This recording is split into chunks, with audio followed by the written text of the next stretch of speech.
Today with Mark Sutcliffe returns on 1310 News and simulcast on Rogers TV.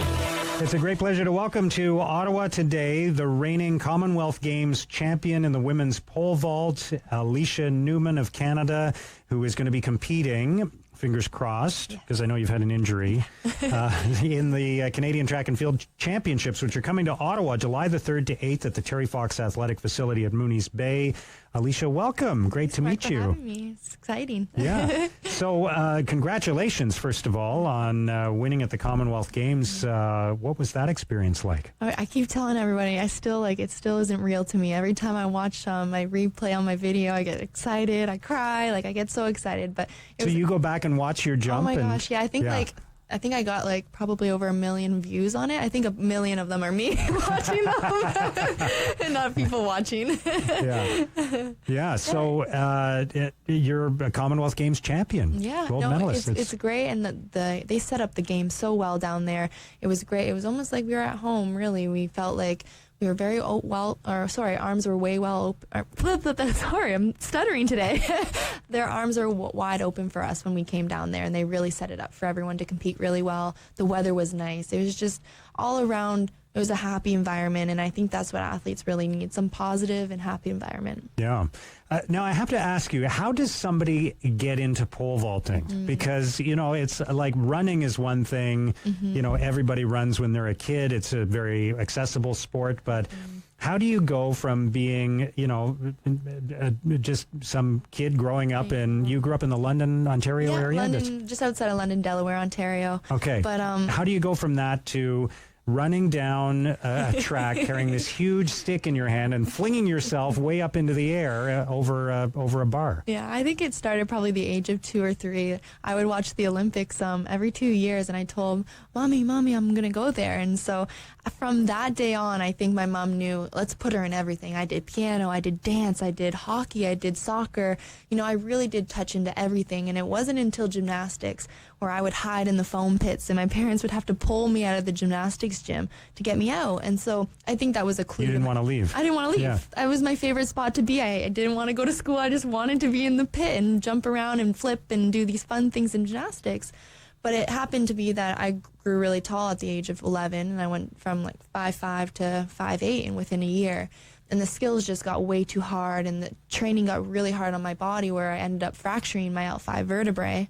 And so at the end of the day, it was like, do we continue? Do we let it heal? Do we keep pushing her? Or do we force her into retirement, and then she finds something else that she can be just great at, because she's only 13 years old? And my doctors, coaches, everyone decided, she's going to be retired. We're going to retire her, and now she's going to find something else. And that was when grade 8, my English teacher saw me running at recess. I was beating all the boys, and called my mom up, because I used to go half days at school. So my teachers were really communicating with my parents a lot, because I was in the gym 40 hours a week. Okay, wow. So gymnastics was serious business for you. My first love. Yeah. I knew I was going to the Olympics, but I just knew it was going to be gymnastics until I hurt myself. And so that's when I found love for track and started as a hurdler, and now I'm a professional pole vaulter. Yeah. But even going from hurdling to pole vaulting, I mean, there are things that I think all of us can picture ourselves doing, but there's just something about the pole vault that I've always, maybe it's because I'm a little bit afraid of heights, but there's just something about that feels like it's in a different category. You've got to really make a leap of faith before you start down that track, well, right? I think what really helped me was someone right away said, the first 4 months is going to be boring, it's going to suck, but please stick with it and just try it. And so it really was. It was not fun. I was just walking with a stick in my hands. I was learning how to hold it. I was learning how to grip it. And then 4 months, they're like, okay, let's try to just put you in a meet. And I broke a record. And so it became really natural to me. But it's like anything. You got to put in a lot of work before you become good at something. And that 4 months, I really did stick to my roots. And I went from 40 hours to only 16 hours a week. So when I was there at track, I really focused. And that's probably what helped me be good. So what is the feeling like when you're trying to break a record, or you're trying to clear a height that is challenging? And I think you set a Commonwealth Games record, right? Yes, I did. And a Canadian record, obviously. But what does it feel like when you clear the bar and you're on the other side of it, and there's still a second or so where you're falling down? Yeah. Are you looking up at the bar to see whether it's moved? Well, I describe this a lot to people because they want to know the feelings. And it's like, when you're on a ride and you're about to drop 95 degrees down, you get that adrenaline all the way up, and then you drop and your heart just kind of falls out of your body.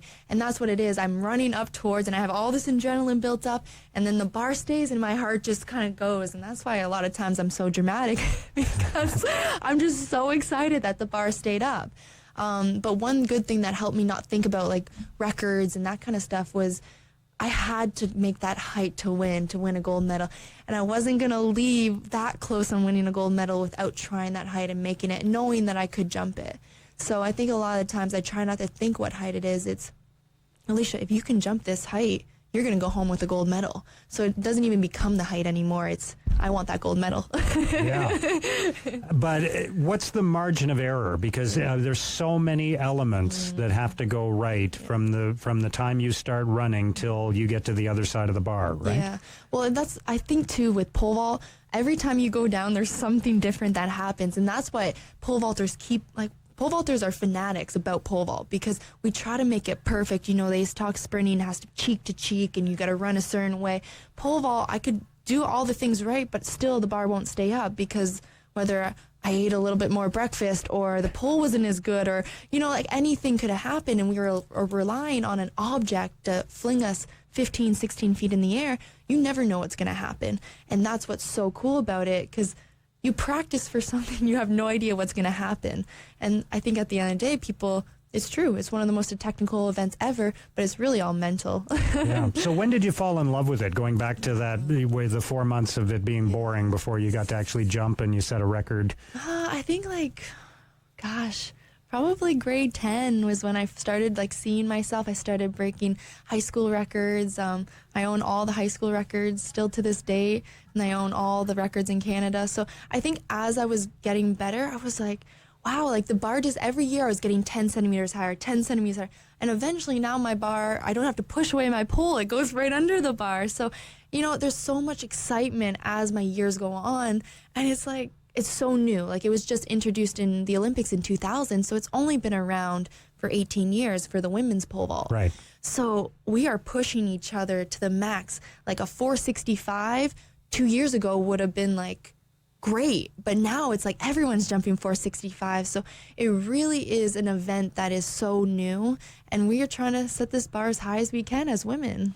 That's interesting what you said about it. When you're jumping at lower heights, the bar is taller than, or your pole is taller than the bar. Yeah. But once you get above a certain height, you don't have to worry about what happens to the pole because it can't hit the bar. Right. It goes right underneath. Yeah. And when I was young, there's so many times the bar would fall off because I forgot to push it away. So you learn growing up, but now it's kind of nice. So I mentioned you had an injury, right? So was it a knee injury? Yeah. So I partially tore my patella tendon, and it's just over the years. So I've had, arthritis and all that kind of fun stuff, tendinitis, everything in my knees, just because I'm a jumper.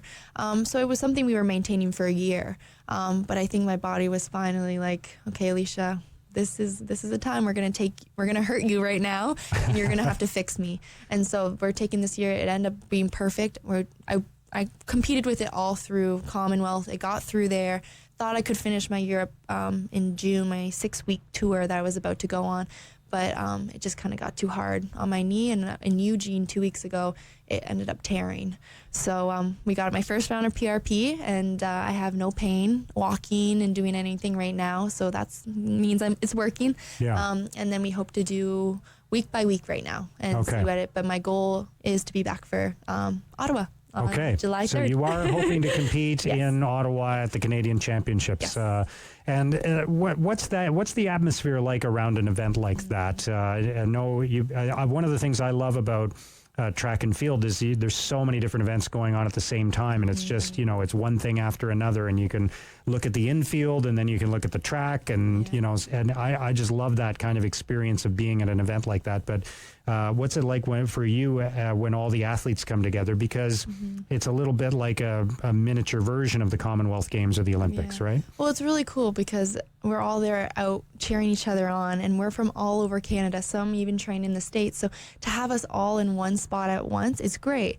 And then you add the crowd on top of that, and it's so intimate where the high jump and the pole vault is, fans are right there and family and friends are right there while we're jumping. So, after a jump, I'll go run and like give kids high fives and have a great time with them. So at the end of the day, it's important to come top two, but you are trying to put on a show and show, just because I'm on TV all the time, look at me off TV, look at me live, look how a person I am, interacting with my coaches, interacting with my family. You really get to know the athlete on a personal level, and it's nice because then you can start relating to them as, we can relate to them just because they're Olympians and all these people are hot shots. They're still normal people. They're still like us. So is everything in your life right now oriented towards the Olympics in 2020? It's stepping stones. So that's we have our board, long-term, short-term goals. But yeah, Olympics, I see nothing less than a medal now. Okay. So that's the goal, is to win a medal at the Olympics in Tokyo in 2020. Yeah. Well, you are certainly well on your way to that goal, having set a Commonwealth Games record and won the gold medal there. I hope your recovery goes well and that we'll see you competing in Ottawa in just a couple of weeks. Thank you so much for joining us. Great to hear your passion for the sport. Thank you. I appreciate it. Alysha Newman, who will be one of many athletes who will be competing at the Canadian Track and Field Championships coming to Ottawa July the 3rd to the 8th.